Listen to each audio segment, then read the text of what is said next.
Ibong Adarna, saknong 651 hanggang 1285. Saknong 651 hanggang 680. Nang makabalik sa itaas ng balon sina Don Juan at Prinsesa Leonora, si Don Pedro ay nakaramdam kaagad ng pag-ibig sa dalaga. Subalit nang mapansin niyang mas malapit ang dalaga sa bunsong kapatid, ay muling nakaramdam ng inggit si Don Pedro.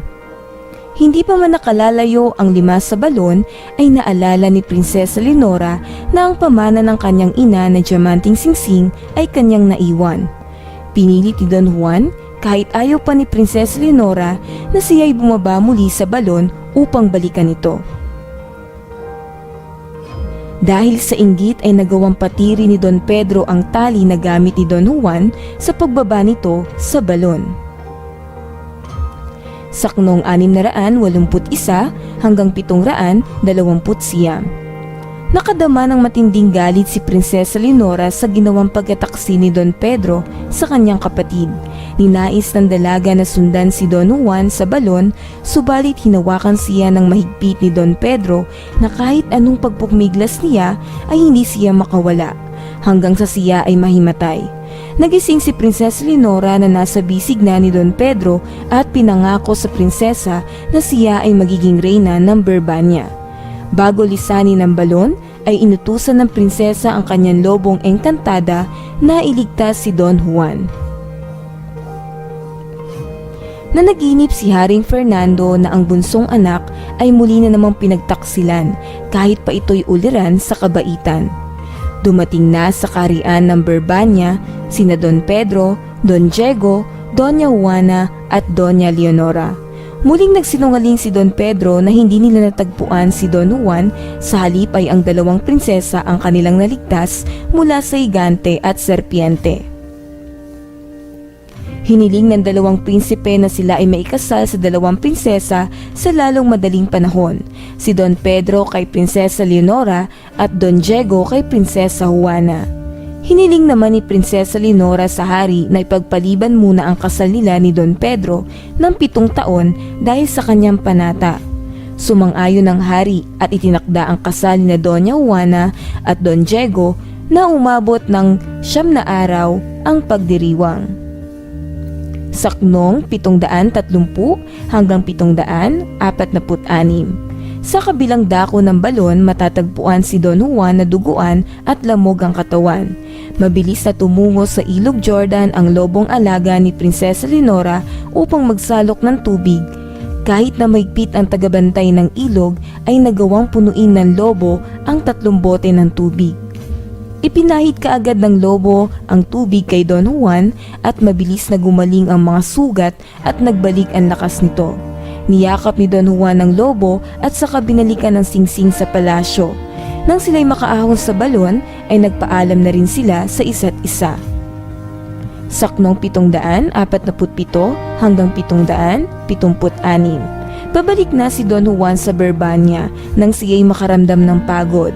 Saglit siyang namahinga at nakatulog sa isang puno. Hindi inaasahang dumating ang Adarna at umawit ito upang gisingin si Don Juan. Labis ang tuwa ni Don Juan nang makitang muli ang Adarna.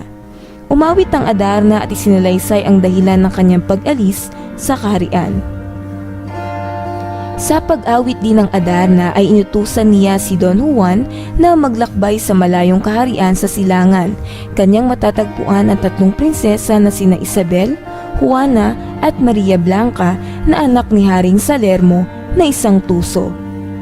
Sinabi ng Adarna na marapat niyang piliin ay si Maria Blanca dahil ang ganda nito ay walang kaparis. Sa payo ng ibon ay kaagad na hinanap ni Don Juan ang kaharian ng De los Cristal.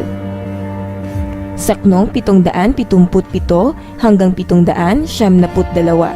Samantala, sa kaharian ng Brabania, si Prinsesa Leonora ay patuloy pa ring tumatangis at umaasang na iligtas ng buhay ng lobo si Don Juan. Saknong 773 hanggang 854. Sa paglalakbay ni Don Juan ay kanyang nakasalubong ang isang matandang nanlilimos sa kanya ng pagkain. Pinayuhan siya ng matanda na magtungo sa bundok kung saan niya matatagpuan ang isang ermitanyo at ibigay ang balabal nito. Samantala, sa kaharian naman ng Berbanya ay nagngingit-ngit pa rin sa galit si Don Pedro sa tuwing dadalaw ito sa silid ng dalaga at ang naririnig na pangalan na bukang bibig ng prinsesa ay walang iba kundi si Don Juan. Nakiusap siya sa prinsesa na limutin na ang kanyang kapatid pagkat ito ay patay na. Sa kabila ng lahat ay si Don Juan pa rin ang iniibig ng prinsesa. 3 taon nang naghihintay at nagtitiis si Prinsesa Leonora, subalit hindi pa rin niya maatim na magpakasal kay Don Pedro.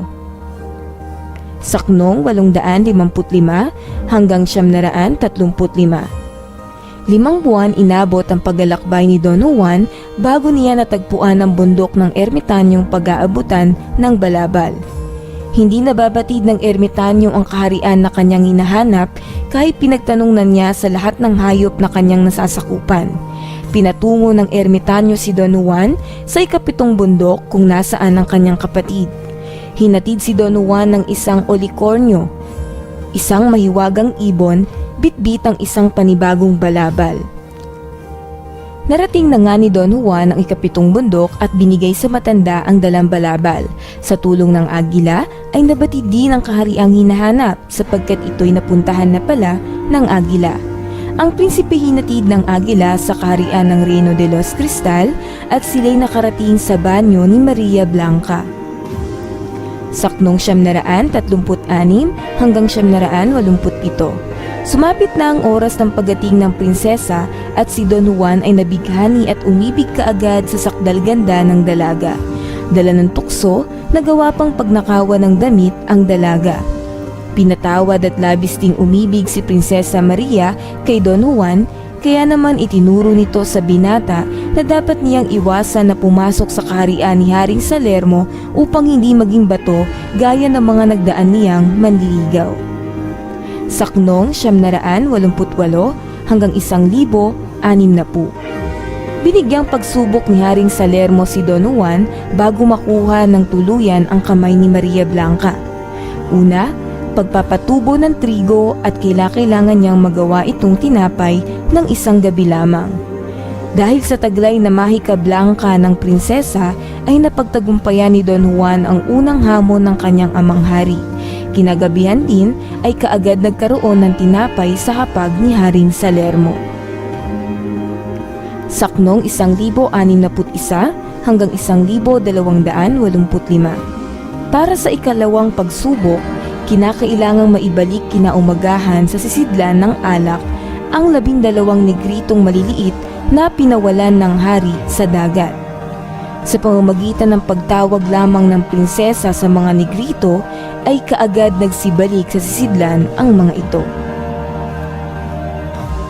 Ang ikatlong pagsubok, kinakailangang mailipat ang bundok sa pagsikat ng araw sa harap ng bintana ng kanyang kaharian.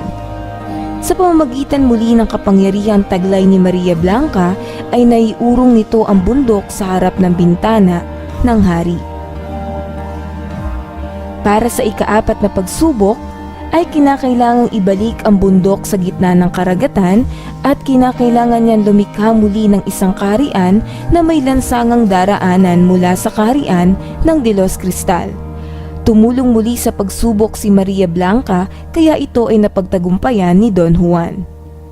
Hindi ikinatuwa ng hari na nakalika ng panibagong kaharian si Don Juan at napagtagumpayan ang ikaapat na pagsubok.